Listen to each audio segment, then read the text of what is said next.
Türkiye işte Sri Lanka'ya yardım eden öncü devletlerden birisi olarak burada bir Türk köyü inşa etmiş. Bayağı çaba sarf etmesi lazım bence böyle bir yerde bir insanın mutsuz olabilmesi için. Turkish Village Midigama yazıyor. Üstünde Türkiye Kızılay Derneği yazıyor. Bakın burada da aynı şekilde. Görüyor musunuz, insanlar bu şartlarda yaşıyorlar fakat teyzemizin yüzünden gülücük eksik olmuyor.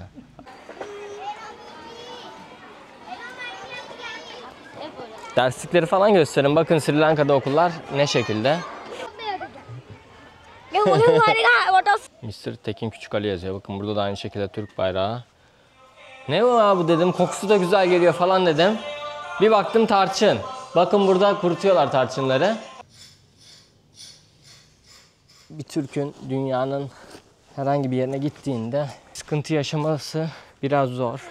Aa bakın Türk bayrağı çıkardı. Oo. Turkey. Turkey. Yes. Yes. Okay. Sri Lanka, Türkiye. Yani burayı açıklamam mümkün değil ya size.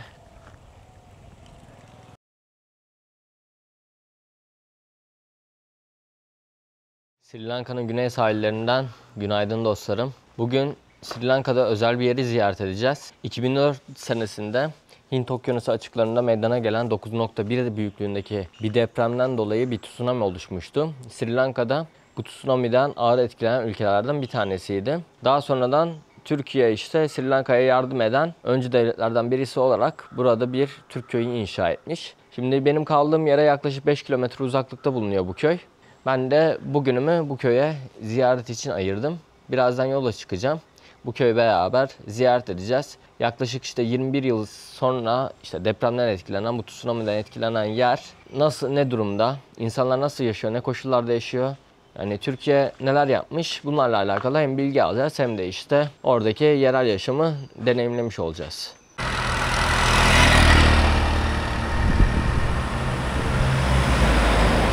Şu anda ben Kumbalgama'dayım arkadaşlar. Buradan köy yaklaşık haritadan baktığımda 3 kilometre yürüme mesafesinde gözüküyor. Yol üzerinde bu şekilde taze meyveleri bulabileceğiniz veya sebzeleri bulabileceğiniz yerler var. Ananas, mango, çirimoya, işte karpuz, muz, papaya gibi, kokonat gibi şeyleri kolayca bulabiliyorsunuz. Burada mısır kaynatıyorlar aynı bizdeki gibi. Öyle serinlemek isterseniz, kokonat falan denemek isterseniz burada var. Hello, Ayubovan. How much is it, coconut? 200 coconut. 200. One coconut. Okay, thank you sir. Bir kokonat yaklaşık 200 Sri Lanka rupisi. O da işte aşağı yukarı 25 TL'ye falan denk geliyor. Bizim hostelde ücretsiz veriyorlar zaten. O yüzden ben almıyorum. Fakat buralara gelirseniz mutlaka deneyin.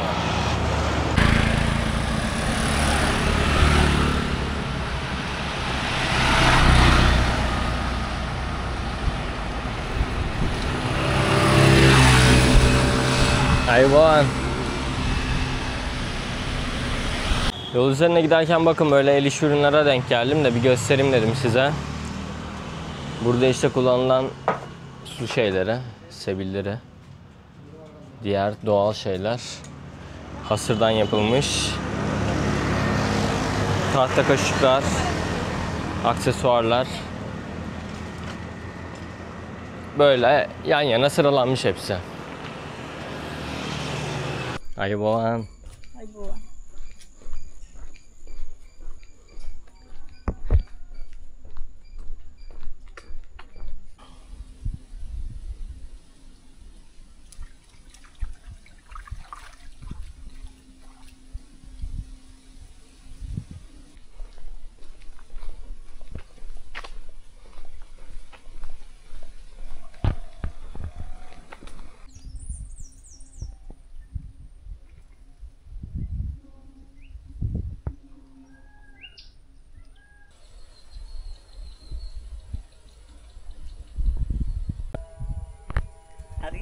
Ayubovan.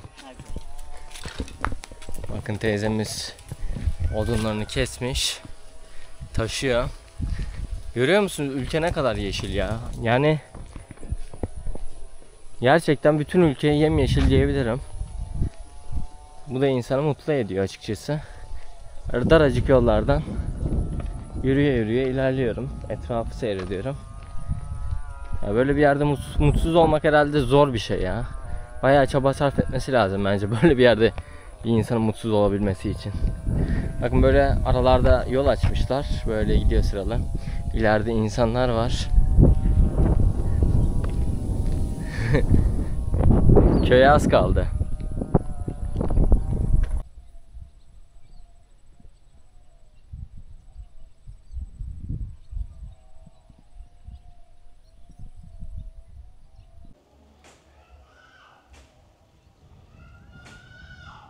Köye ulaştım dostlar.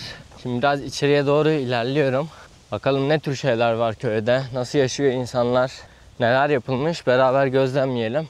Bayağı doğanın içinde çok güzel bir yer ya burası. Ufak bir köy. Yolda gelirken bayağı keyifli vakit geçirdim. Güzel bir yürüyüş oldu benim için de.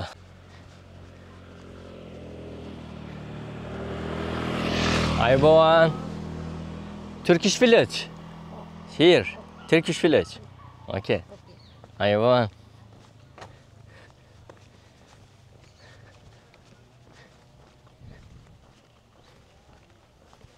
Evet arkadaşlar, köye ulaştım. Bakın böyle bir yerde köy. Ufak. Şurada bir polis karakolu bulunuyor. Hemen arkamda bulunan tabela köye giriş tabelası olarak değerlendirebilirsiniz. Bakın orada silinmiş bir yazıyla ne yazıyor onu okuyacağım şimdi size. Turkish Village Midigama yazıyor. Üstünde Türkiye Kızılay Derneği yazıyor. Ama bayağı silinmiş artık. Çok yıpranmış yani bakımsız kalmış diyebiliriz burası için. Buradan artık Türkiye yetkililer herhalde izlerlerse ilgilenirler herhalde. Şimdi şurada okul tarzı bir şey var. Orayı ziyaret edeceğim. Bakalım nasıl yaşıyor insanlar burada. Neler yapıyorlar, neler yapılmış. Birilerini bulabilirsek konuşuruz da. Güzel olur. Bakın burada da aynı şekilde. Sri Lanka bayrağı, Türk bayrağı. Ortada da Türk Kızılayı yazıyor. Böyle bir yer. Ne amaçla kullanılıyor burası acaba? Anlamadım. Bir sağlık şeyi olabilir. Şimdi size arkadaşlar bu tsunami hakkında 2004 yılında Hint Okyanusu'nda meydana gelen deprem ve tsunami ile alakalı Sri Lanka'da neler oldu, nasıl etkilendi, burada neler yapıldı bu çalışmalardan biraz bahsedeyim. 26 Aralık 2004 yılında Hint Okyanusu'nda meydana gelen 9.1 büyüklüğündeki deprem modern tarihin arkadaşlar en yıkıcı doğal afetlerinden birisi oluyor. Sumatra açıklarında başlayan bu felaketin en ağır vurduğu ülkelerden bir tanesi ise Sri Lanka. Sri Lanka'nın doğu ve güney sahillerine vuran dev dalgalar arkadaşlar 35 binden fazla insanın can kaybına, 500 binden fazla kişinin evsiz kalmasına, binlerce balıkçı teknesinin yok olmasına, kıyı şeridindeki altyapının neredeyse tamamen çökmesine neden oluyor. Ülkenin sahil kesimlerindeki yerleşim yerleri haritadan siliniyor. Balıkçı toplulukları geçim kaynaklarını kaybediyorlar. Felaketin ardından Türkiye, Sri Lanka'ya yardım eli uzatan ülkeler arasında öne çıkıyor. Türk İşbirliği ve Koordinasyon Ajansı yani TİKA öncülüğünde başlatılan yardım kampanyası Midigaman bölgesinde yeni bir yerleşim yeri inşa etmesinde öncü rol oynuyor. Bu Midigama'da inşa edilen Türk köyü arkadaşlar modern altyapıya sahip konutlardan, temel ihtiyaçları karşılayacak sosyal tesislerden, balıkçılık faaliyetlerini destekleyecek ekipmanlara, okul ve sağlık merkezi gibi temel hizmet birimleri içeriyormuş. Şimdi bunlar var mı yok mu, varsa ne durumda onlara bakacağız beraber. Bakın teyzemiz burada tahtaları hazırlıyor. Burada yemeğini pişiriyor. Görüyor musunuz insanlar bu şartlarda yaşıyorlar fakat teyzemizin yüzünden gülücük eksik olmuyor. Ayboğan. Böyle Sri Lanka insanları. Ayboğan. What you cook, sir? Rice? Nice, okay. See you.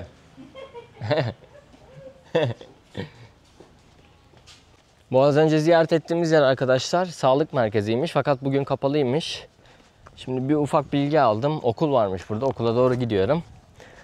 Bakalım yani buradaki şartlar nasıl? İnsanlar ne şartlarda yaşıyor? Ufak bir köy ya burası. Gerçekten çok ufak bir köy. Ama insanlar mutlu. Biz de mutluyuz. Bir de Budist tapınağı var. Orada da Turkish falan yazıyor ama sanırım o Budist tapınağını da herhalde TİKA yaptırdı diye tahmin ediyorum.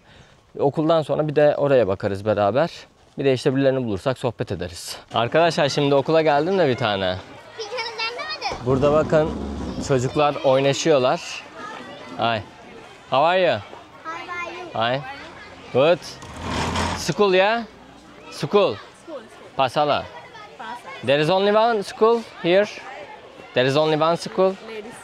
One school in Midigama. All of the child coming here for school, yeah? Girls and boys. Girls and boys. Okay. Studying in school. Studying. Yeah. No. Now the sports time. Ah, sport time. Okay. So why they are running now? Okay. Okay. Time. Okay.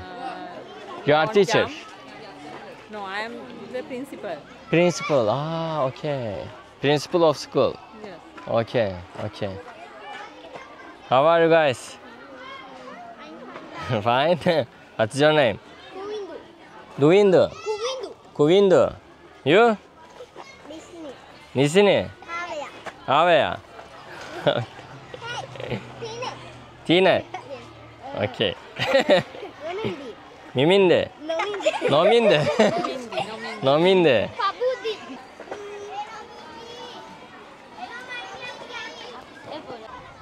Okula geldim, bakın Sri Lanka'da okullar bu şekilde derslikler bulunuyor açık alanda. Şimdi spor zamanıymış çocukların, o yüzden böyle. Hı? I am talking Turkish. My language. No. In Sri Lanka, when they start study, children, 5 years old, 6 or 7? 6 hours. 6 hours per day, but when they start, Starts in which age? 5 years old? 6. 6 years old coming to school in Sri Lanka. Until which age? 18. 18. Until 18 then university. Okay. Müdür hanımla konuştuk fakat İngilizce çok iyi anlaşamadık. Çok iyi değildi hani İngilizcesi de. Yardımcı olmaya çalışıyorlar. Şimdi böyle şeyleri falan, derslikleri falan göstereyim. Derslikleri falan göstereyim. Bakın Sri Lanka'da okullar ne şekilde. Çocukların da dikkatini dağıtmadan. Burası main hall diyor. Ana alanmış. Ayvon. Ayvon. My name is Your name? What is your name? Bakın ana derslikler bu şekilde arkadaşlar. Şuradan gösterebilirim herhalde. Hi, how are you? Bakın bu şekilde giriyorlar içeriye. Derslerde oturuyorlar. Kara bir tahtaları var. Bu tahtada derslerini işliyor arkadaşlar. Burada işte köyde veya ben şeylerde genelde okulları hep bu şekilde gördüm. Köyde de aynı şekilde. Yukarıda bakın pervaneler var. Her yer havalandırılmış olmasına rağmen pervaneleri bulunuyor. Genelde klasik okullar bu şekilde oluyor Sri Lanka'da, benim gördüğüm üzere, gözlemlediğim üzere. Sizinle paylaşmak istedim.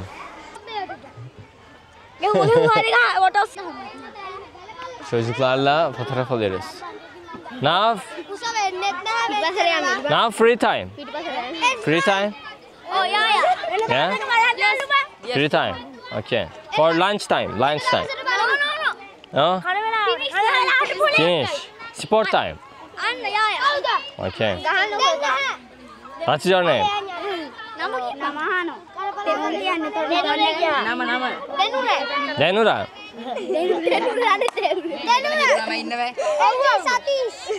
Bakın burada koşuyorlar.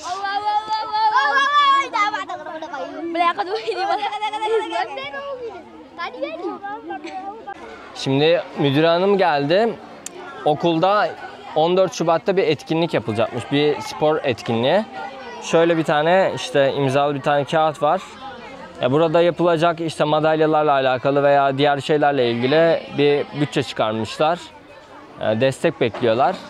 14 Şubat'ta, şu anda biz Şubat ayının başındayız. Ben bu videoyu muhtemelen bu etkinlikten daha sonra yayınlayacağım. Fakat eğer işte buradaki okul şartlarını gördünüz, destekte bulunmak isterseniz ben ilgili bilgileri kendilerinden alacağım. Destekte bulunmak isterseniz eğer oraya destekte bulunabilirsiniz. Bu konuya da değinmiş olalım. Yani buradaki okul şartlarını veya işte eğitim durumlarını görüyorsunuz. Ya burada yapacağınız destekler buradaki çocuklara katkı sunacak, katkıda bulunacak. Bu konuyu da atlamamış olalım. Şimdi müdüre hanımın ofisine geldik. Burada işte gerekli bilgileri almak istedim. Fakat buradaki hani banka numarası vesaire, banka hesabı Sadece Sri Lanka'da bulunuyor. Ben de kendisinden bir iletişim bilgisi alacağım. Yani bu şekilde bir destek çünkü zor olur yani Sri Lanka içinde. Numarasını alacağım. Eğer siz destekte bulunmak isterseniz doğrudan kendisiyle iletişime geçebilirsiniz. İlgiyi bilgiyi arkadaşlar açıklamada paylaşacağım. Oradan kendilerine ulaşıp isterseniz destekte bulunabilirsiniz. Teşekkür ederim. Okay, I will share this information with my subscribers, with Turkish people. If they want to support you, they will reach you. Okay, thank you very much. Evet, okul ziyaretimiz burada bitiyor arkadaşlar. Şimdi köy içine tekrar geri döneceğim. Orada başka bakabileceğim şeyler varsa onlara bakacağız beraber. Hayır baban. Hayır baban.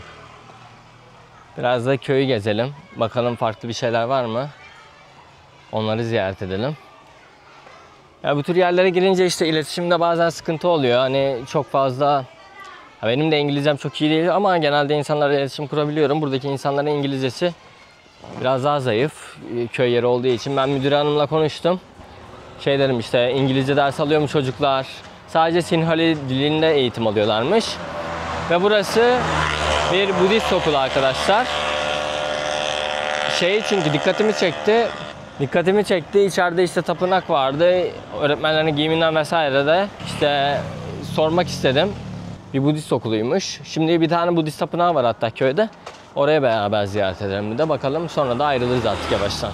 Şimdi arkadaşlar hemen polis karakolunun karşısında bir tane şey var. Kütüphane var. Kütüphaneye geldim. Tekin Küçükali Kütüphanesi. Mr. Tekin Küçükali yazıyor. Bakın burada da aynı şekilde Türk bayrağı, Sri Lanka ve Türk Kızılayı. Burada anladığım kadarıyla işte bu tür sosyal yerleri, işte okul, kütüphane, sağlık merkezi ve bir de Budist tapınağı var bildiğim kadarıyla. Buraları TİKA işte Türk Kızılayı yaptırıyor. Böyle bir destekte bulunuyorlar. Bakalım şimdi bir de tapınağa gidelim görelim. Orayı ziyaret edelim. Kütüphane burası arkadaşlar. Kütüphanede sadece Sinhali diline ve İngilizceye ait kitaplar bulunuyor. Öyle işte bir oturma alanı var. O kadar. Şimdi biraz da şeye gidelim. Diğer yerleri ziyaret edelim. Thank you very much. Yol üzerinde arkadaşlar bakın tapınağa giderken neye denk geldim? Baktım abilerimiz bir şeyler kazıyorlar ağaçlardan. Ne bu abi dedim. Kokusu da güzel geliyor falan dedim. Bir baktım tarçın. Bakın burada kurutuyorlar tarçınları. Sri Lanka'da bunu bayağı şey yapıyorlar hakikaten. Hayvan. Bakın soyuyor ağacı.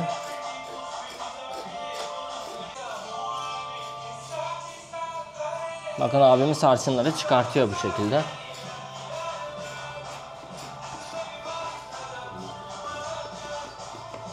Bayağı güzel kokuyor ya. Şu an yaş şekilde bu. Kurutma işleminden sonra satışa hazır hale geliyor. Allah müzikten dolayı telife girmez umarım ya.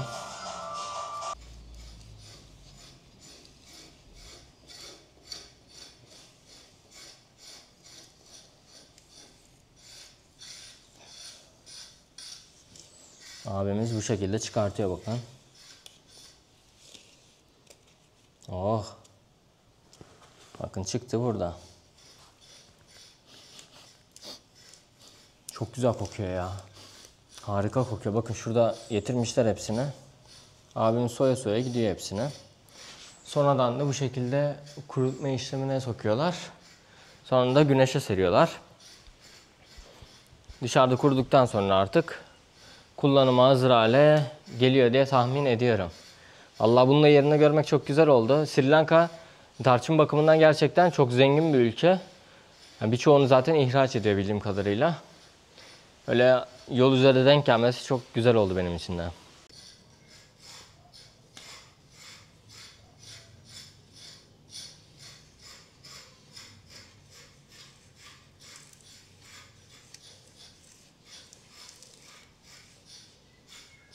Bakın çubukları buraya sermişler. Ben görüyordum böyle dükkanlarda falan satıyorlardı bu şekilde çubuk şeklinde. Demek ki bu şekilde çıkartılıp kuruduktan sonra orada satışa hazır hale geliyor. Güzel oldu vallahi böyle bir şeye denk gelmemiz. Şimdi prosesleri biraz daha anlamaya başladım. Bakın ilk önce şu şekilde geliyor ağaç. Bu abimiz ilk önce kabasını alıyor ağacın. Dışarıdaki kuru kısmını alıyor. Bu şekilde yaş kısma dönüşüyor. Yani kurusu çıkınca bu içindeki yaş kısmı çıkıyor. Daha sonra bu abimiz de o yaş kısımdan çıkardığı kabuklar zaten tarçın oluyor.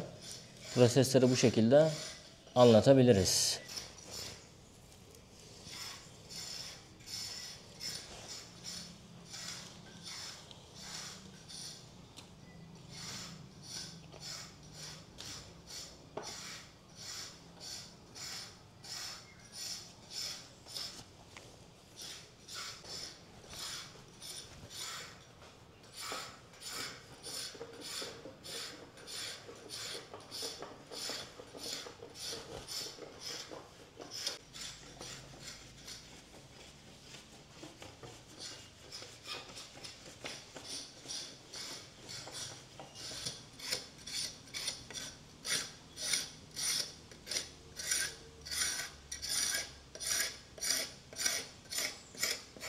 Şimdi Budist tapınağına geldim arkadaşlar.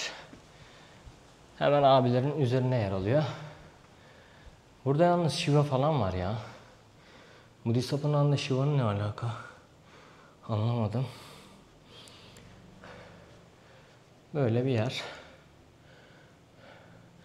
Bildiğim kadarıyla buranın inşasında da aynı şekilde yardım ediliyor. Bu felaketten etkilendikten sonra tapınaklarını da kaybediyorlar. Yani farklı ülkeleri gezip gördük. Güney Amerika'yı, orayı burayı.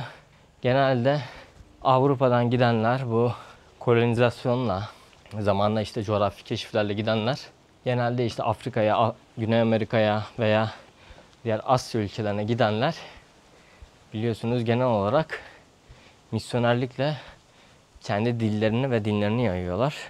Bizim bu yardım etme durumumuz güzel bir şey bence. Şimdi videoyu izleyenlerden bazıları şey diyecektir. Herkese yardım ediliyor. İşte bizim ülkede başka sıkıntılar var falan da.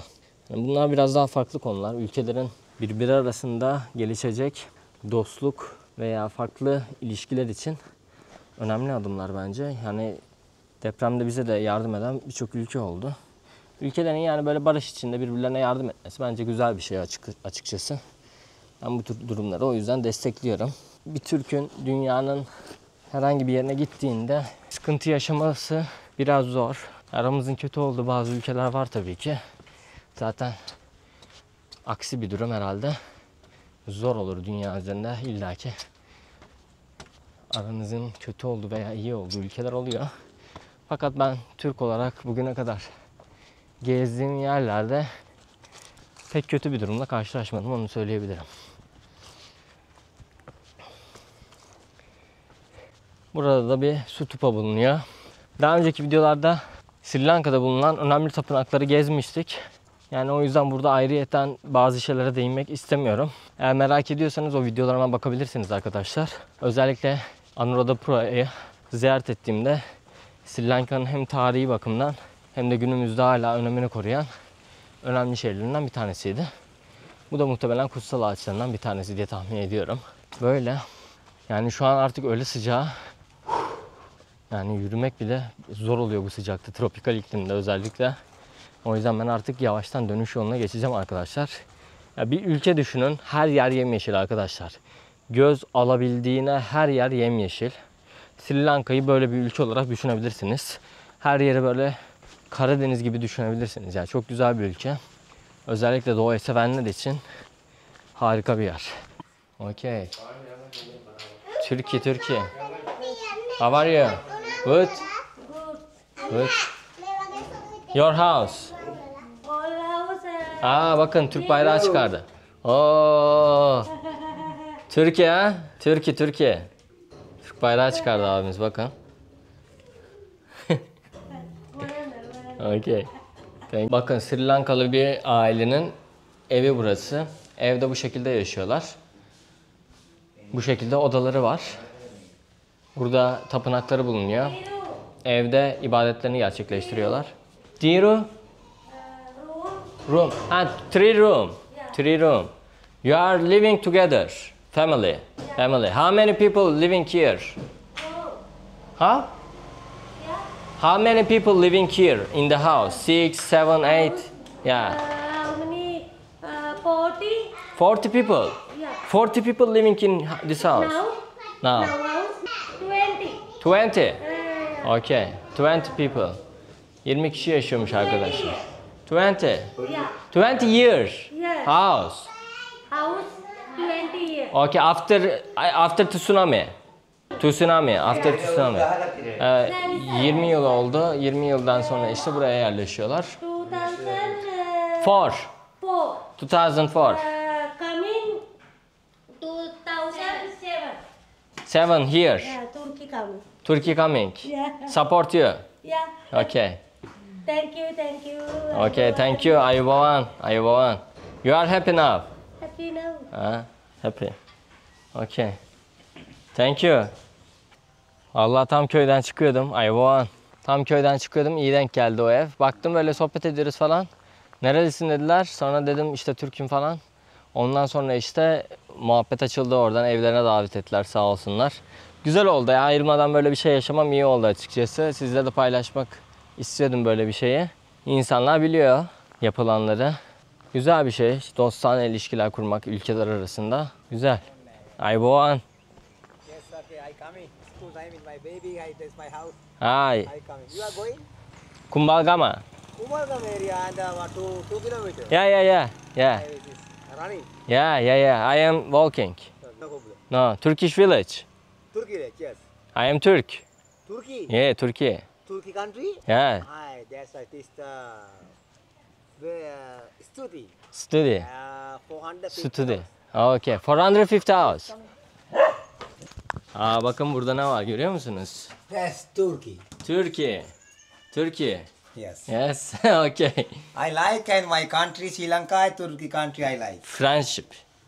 Sri Lanka, Yes, Turkey. Sri Lanka. Okay. Sri Lanka, Turkey. That's my house. House has 450 village chairman. Okay.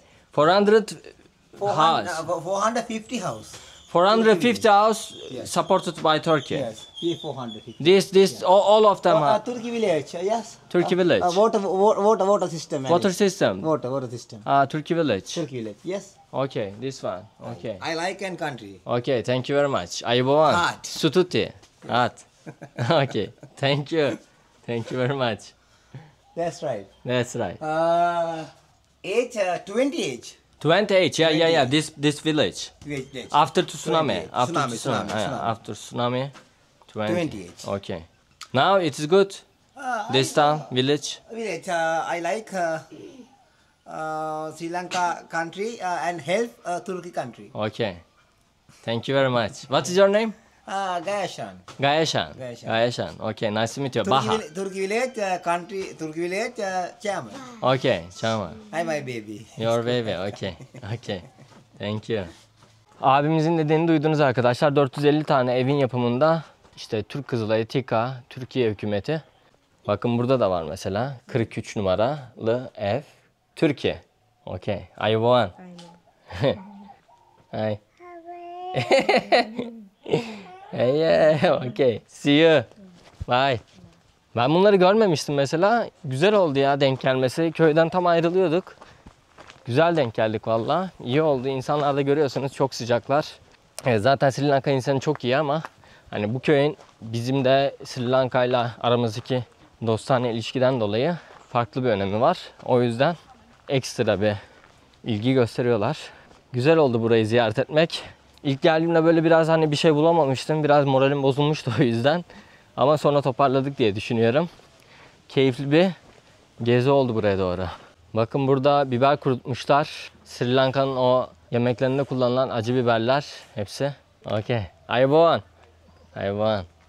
Biberleri de kurutuyorlar bakın. Yemeklerinde bolca kullanıyorlar bu baharatları.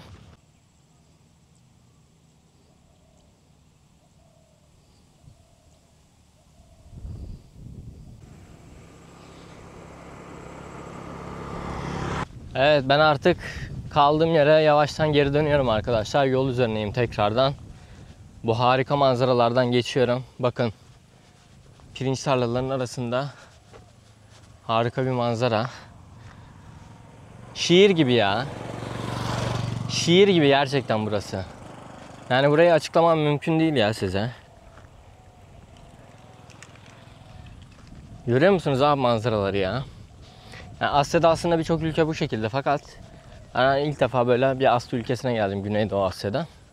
Hani o şeye hakim. Böyle pirinç tarlalarının vesairelerin olduğu. Bildiğim kadarıyla herhalde bu Vietnam, Kamboçya tarafları falan da hep böyle. Bayağı güzel manzaralar. Baksanıza abi şu yolda yürüyorsunuz. Daha ne istersiniz? Neyse uzun lafın kısası bugün Türk köyünü ziyaret ettik. Umarım keyifli bir video olmuştur. Sesleri duyuyorsunuzdur. Yani burada yolda yürürken çevrede gördüğünüz hayvanların da haddi hesabı yok. Maymun, birçok kuş türü, sincap, ne bileyim bir sürü farklı hayvan görebiliyorsunuz yani. Hemen böyle canlı yaşamın olduğu yerden biraz kendinizi dışarıya atın. Zaten Sri Lanka her yerde doğanın kalbinde bir ülke. Videoyu buraya kadar izlediyseniz dostlarım, Türk köyü Midigama yazarsanız yorumlara ben de kimler bu videoyu buraya kadar seyretti öğrenmiş olurum. Destekleriniz için teşekkür ediyorum. Size Türk köyünden selam gönderiyorum. Bir sonraki videoda görüşmek üzere. Kendinize iyi bakın o zamana kadar. Hoşçakalın. Ayıboğan.